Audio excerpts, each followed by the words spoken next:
Hello दोस्तों, कैसे हैं आप सब। आशा करते हैं अच्छे होंगे और मन लगाकर पढ़ाई कर रहे होंगे। आज की वीडियो हिंदी साहित्य के वस्तुनिष्ठ 90 क्वेश्चनों पर आधारित है और बहुत ही इम्पोर्टेंट क्वेश्चन है।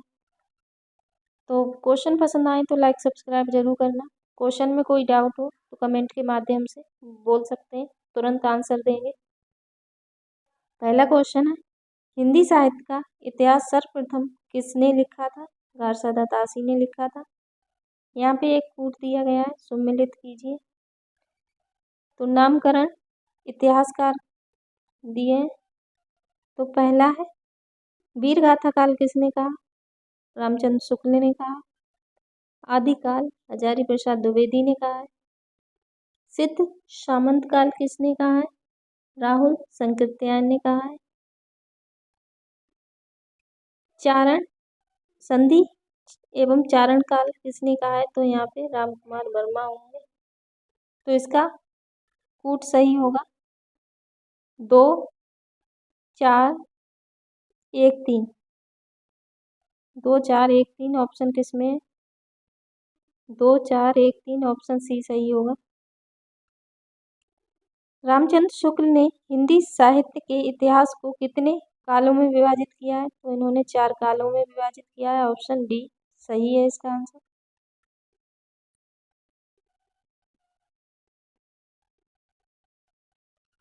रामचंद्र शुक्ल के वीरगाथा काल को किस लेखक ने आदिकाल का नाम दिया था। तो हजारी प्रसाद द्विवेदी ने दिया था। आधुनिक हिंदी साहित्य को रामचंद्र शुक्ल ने किस काल में रखा है। तो इन्होंने किस काल में रखा है। इन्होंने गद्य काल में रखा है। ऑप्शन सी सही है।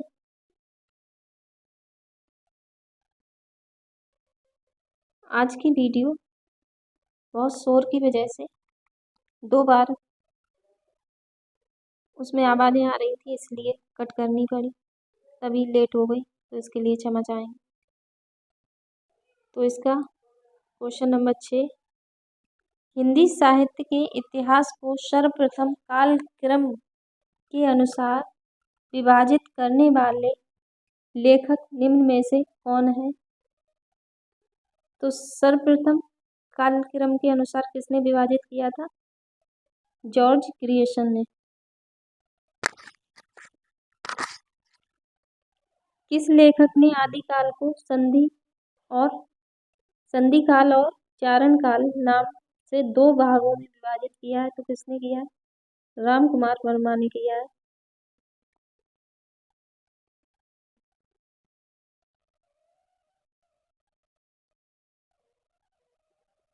हिंदी साहित्य के आदिकाल को अपभ्रंश काल का नाम किसने दिया था। चंद्रदत्त शर्मा गुलेरी, डॉक्टर धीरेन्द्र वर्मा। ए और बी दोनों कथन सही है।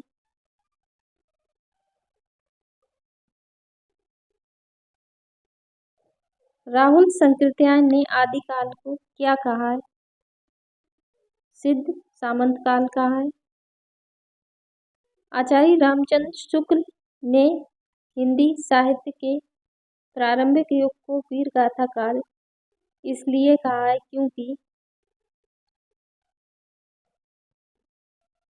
क्योंकि इस युग में वीरगाथा प्रधान कृतियों की प्रचुरता थी।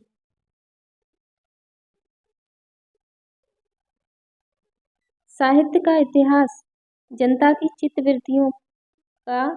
चित्तवृत्ति का इतिहास है। यह कथन किसका है। ये आचार्य रामचंद्र शुक्ल का कथन है।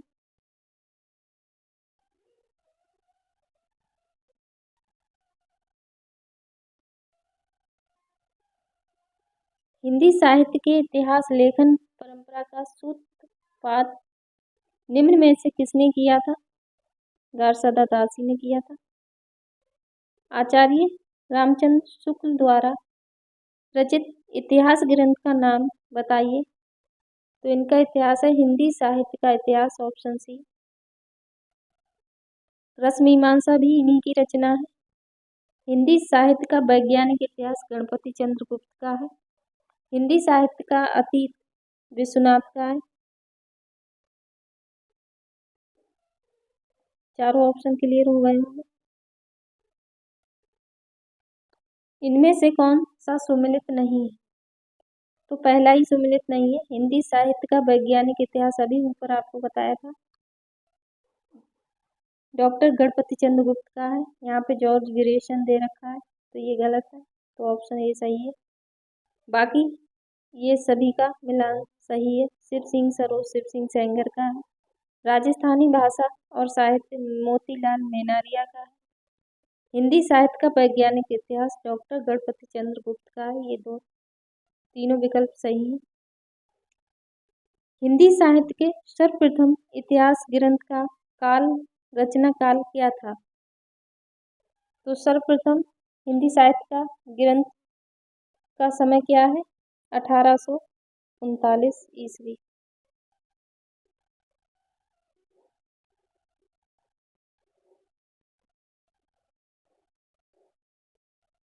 हिंदी साहित्य का इतिहास सर्वप्रथम किस भाषा में लिखा गया? फ्रेंच भाषा में लिखा गया।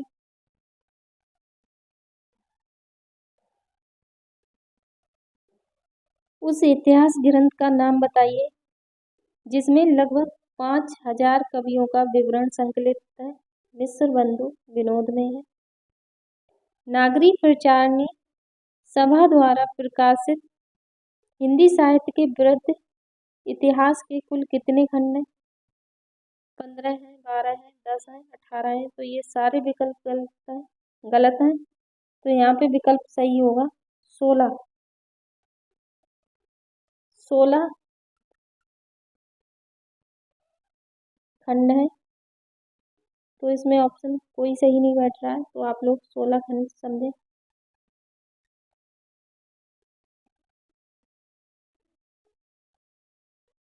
हिंदी साहित्य का इतिहास दर्शन नामक ग्रंथ के लेखक कौन है? हिंदी साहित्य का इतिहास दर्शन नामक ग्रंथ के लेखक कौन है? नलिनी विलोचन शर्मा है।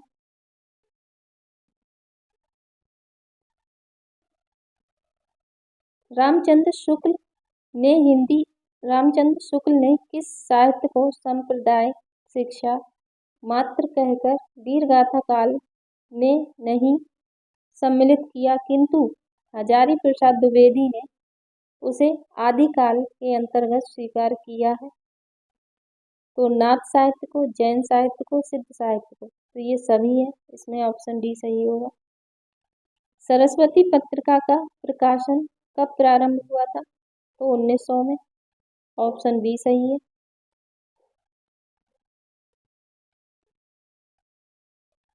सरस्वती पत्रिका के यशस्वी संपादक का नाम क्या है? महावीर प्रसाद द्विवेदी है। हिंदी का धार्मिक मासिक पत्र कौन सा है? कल्याण है।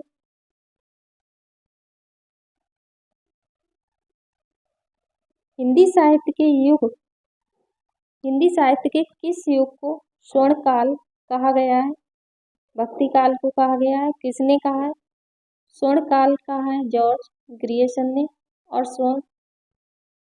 स्वर्ण युग कहा है जॉर्ज ग्रियर्सन ने, और स्वर्ण काल कहा है श्याम सुंदर दास ने। तो ये विकल्प भी याद रखना। आदिकाल में निम्नलिखित में से कौन सा साहित्य सम्मिलित है? तो नाथ, सिद्ध, रासो साहित्य, ये तीनों सम्मिलित है। तो विकल्प डी सही होगा ये सारे।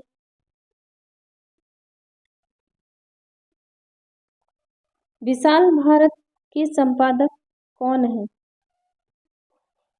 विशाल भारत के संपादक कौन है? तो पांडे, बेचैन, शर्मा, उग्र है।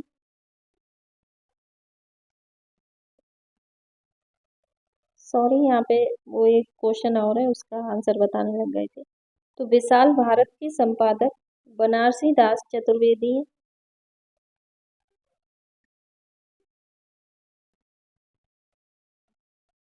विशाल भारत में किस रचना के साहित्य को घासलेटी साहित्य कहा जाता है? तो इसी का आंसर वो उधर बोलने लग गए। तो पांडे, बेचैन, शर्मा, उग्र को कहा जाता है। आदिकाल के साहित्य की प्रमुख भाषा थी? आदिकाल के साहित्य की प्रमुख भाषा क्या थी? डिंगल तथा पिंगल थी। Option D. आदिकालीन साहित्य का कौन सा प्रमुख रस है? तो वीर रस है।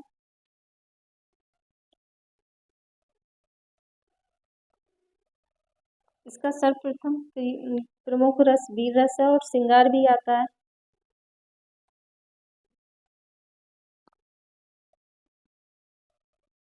तो इसका ऑप्शन ए भी दोनों होना चाहिए, मगर इसमें प्रमुख रूप से पूछ रहा है तो वीर रस है, तो इस पे ऑप्शन बी सही होगा।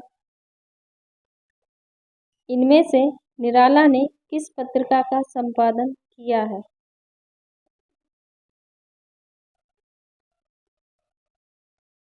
तो निराला ने तो दो ही का संपादन किया है, संवयन और मतवाला। तो इसमें ऑप्शन नहीं सही लग रहा है और टेस्ट पेपर में ऑप्शन डी दे रखा है, तो आप लोग सही कर लेना। मेरे हिसाब से तो निराला ने संवयन पत्रिका और मतवाला पत्रिका का संपादन किया है।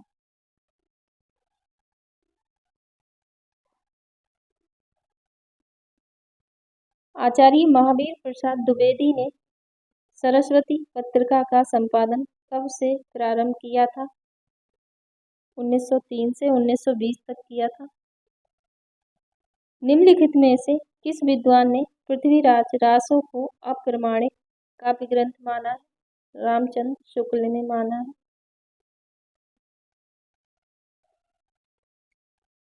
पृथ्वीराज रासो का नायक पृथ्वीराज चौहान है। नायिका कौन है? तो संयोक्ता है। इनमें से भारतेंदु युग की पत्रिका कौन सी है? कवि वचन सुधा है।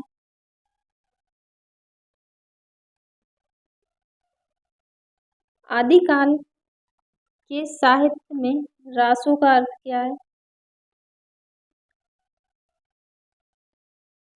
तो रासो का अर्थ क्या है? तो टेस्ट में तो इसका आंसर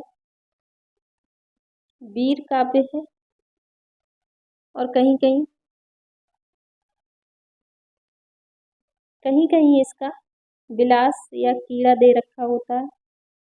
तो यहाँ पे ऑप्शन बी सही है, वीर काव्य। इनमें से महात्मा गांधी के संपादन में निकलने वाला पत्र कौन सा है? तो हिंदी नवजीवन है।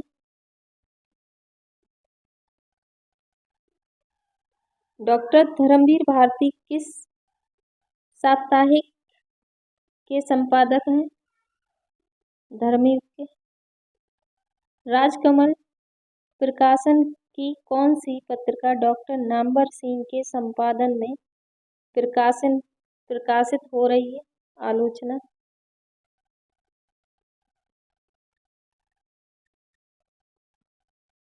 सिद्ध कवियों की प्रतीकात्मक भाषा को क्या कहा गया है? सांध्य भाषा कहा गया। ये वर्तनी में थोड़ी अशुद्ध है।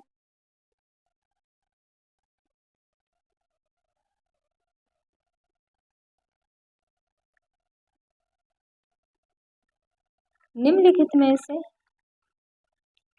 कौन सी आदिकाल की काव्य प्रवृत्ति नहीं है?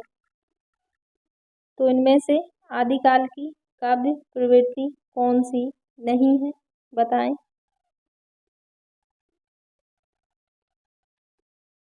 कौन सी नहीं है? प्राचीन खड़ी बोली का प्रयोग।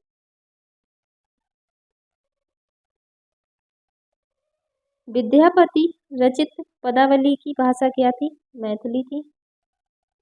रासो काव्य का प्रधान रस वीर रस है। दूसरा मुख्य रस कौन सा है? तो अभी बताया था, श्रृंगार रस है।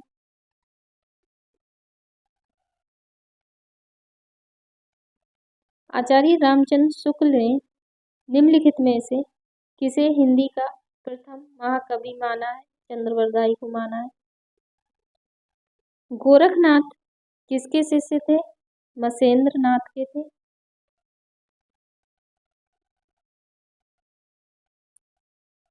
गोरखनाथ का संबंध किस परंपरा से है? नाथ परंपरा से। नाथ साहित्य।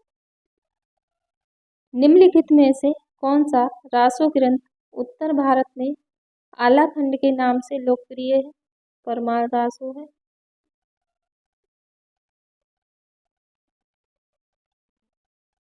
किसने पृथ्वीराज रासो को हिंदी का प्रथम महाकाव्य माना है? रामचंद्र शुक्ल ने माना है। आदिकाल में खड़ी बोली को काव्य भाषा बनाने वाले प्रथम कवि कौन थे? अमीर खुसरो थे।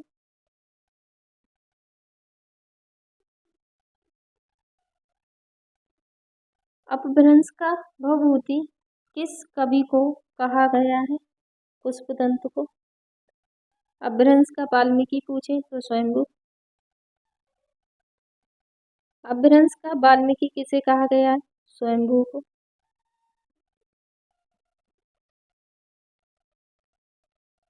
आदिकाल में जनता के मनोरंजन के लिए पहेलियां और मुकरियां लिखने वाले कवि कौन थे?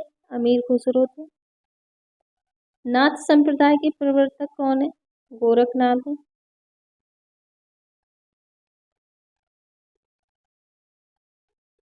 रीति काल को अलंकृत काल की संज्ञा किसने दी है? मिस्र बंधुओं ने दी है। ये एक पेज सुधारने को रह गया। शुक्ल जी ने आधुनिक काल का नाम क्या रखा है? शुक्ल जी ने आधुनिक काल का नाम क्या रखा है? गद्य काल रखा है।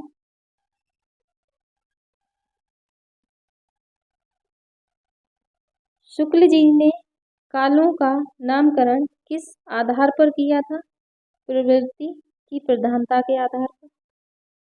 आदिकाल को चारण काल किसने कहा है? आदिकाल को चारण काल किसने कहा है? रामकुमार वर्मा ने कहा है।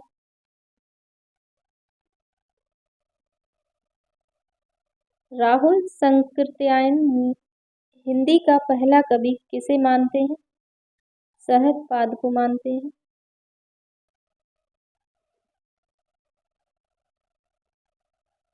हिंदी का पहला ग्रंथ कौन सा है? श्रावकाचार है।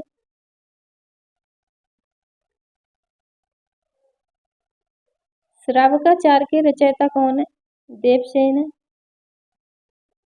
आलाखंड किस रचना का लोकप्रिय नाम है? परमार रासो का।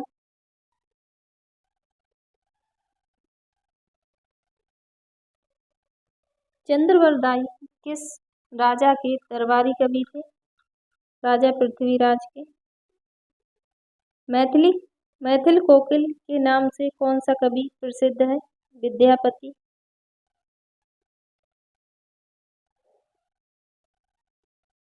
अमीर खुसरो का वास्तविक नाम क्या था? अब्दुल हसन था। दोहा कोश के रचनाकार कौन है? दोहा कोश के रचनाकार कौन है? दोहा कोश किसकी रचना है? सरहप्पा की है।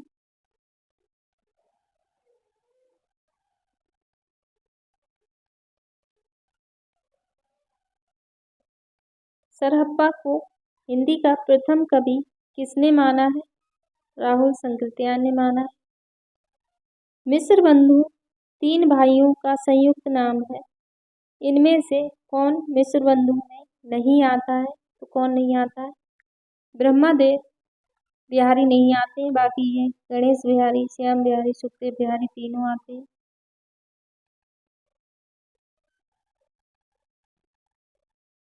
दिव्य प्रबंधम किसके पदों का संकलन है? दिव्य प्रबंधम किसके पदों का संकलन है? तो अलवार भक्तों का है। Option D. अलवार भक्तों के पद किस भाषा में है? तमिल में है।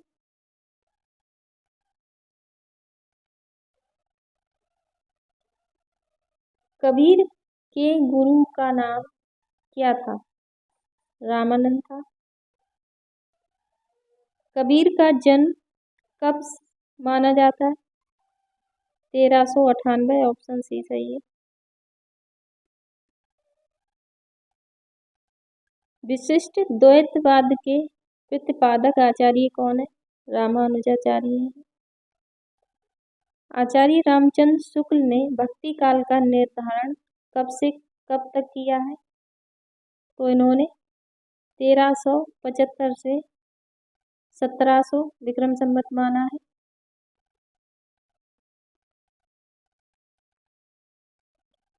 ज्ञान मार्गी और प्रेम मार्गी काव्य धाराएं निम्नलिखित में से किसके अंतर्गत आती हैं? किसके अंतर्गत आती हैं? निर्गुण के अंतर्गत आती हैं।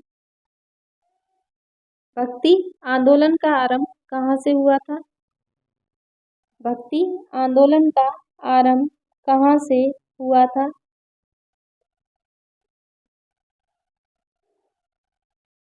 दक्षिण भारत से हुआ था।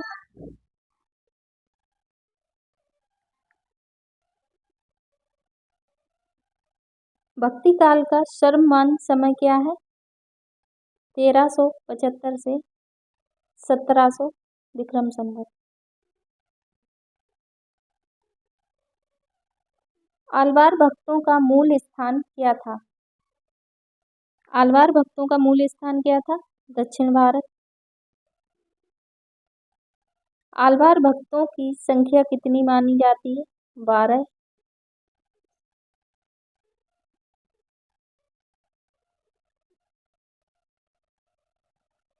आलवार भक्त मूलतः किसको कहा जाता है? वैष्णवों को कहा जाता है। श्री संप्रदाय के प्रवर्तक आचार्य कौन है? श्री संप्रदाय के प्रवर्तक आचार्य कौन है? रामानुजाचार्य।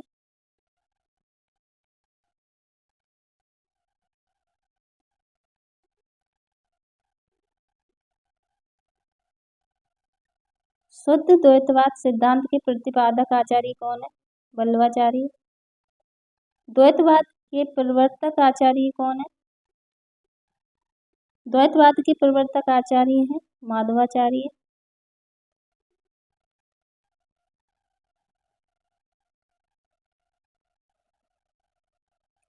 ज्ञान आश्रयी शाखा काव्य धारा में कौन से कवि आते हैं? संत कवि आते हैं। संत काव्य का मुख्य दार्शनिक आधार क्या है? अद्वैत दर्शन है।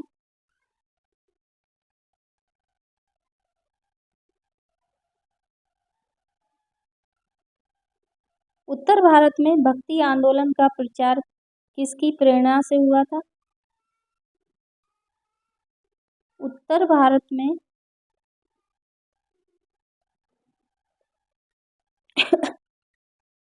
भक्ति आंदोलन का प्रचार किसकी प्रेरणा से हुआ था? तो वैष्णव आचार्यों की प्रेरणा से हुआ था। पुष्टि मार्ग के प्रवर्तक आचार्य कौन है? पुष्टि मार्ग के प्रवर्तक आचार्य कौन है? वल्लभाचार्य हैं। सखी संप्रदाय के प्रवर्तक आचार्य कौन है? स्वामी हरदास हैं।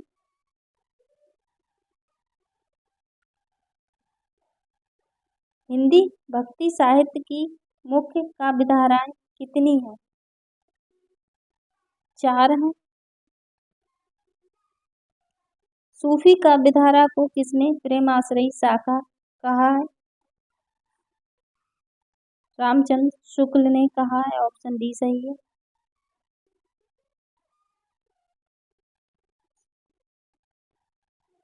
प्राचीनता की दृष्टि से सूफी प्रेमाख्यानक काव्य धारा का आरंभ किससे माना जाता है? तो किससे माना जाता है? मुल्ला दाऊद से। ये लास्ट क्वेश्चन है। जायसी का पूरा नाम क्या था? जायसी का पूरा नाम क्या था? मलिक मोहम्मद जायसी। ऑप्शन ए सही है।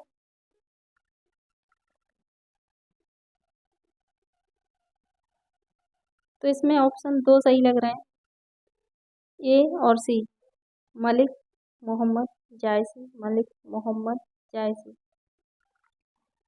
तो आज की वीडियो में 90 क्वेश्चन थे। क्वेश्चन पसंद आए लाइक सब्सक्राइब जरूर करना। किसी क्वेश्चन पे डाउट हो तो कमेंट के माध्यम से बताएं ताकि उसको सही करें। So thank you.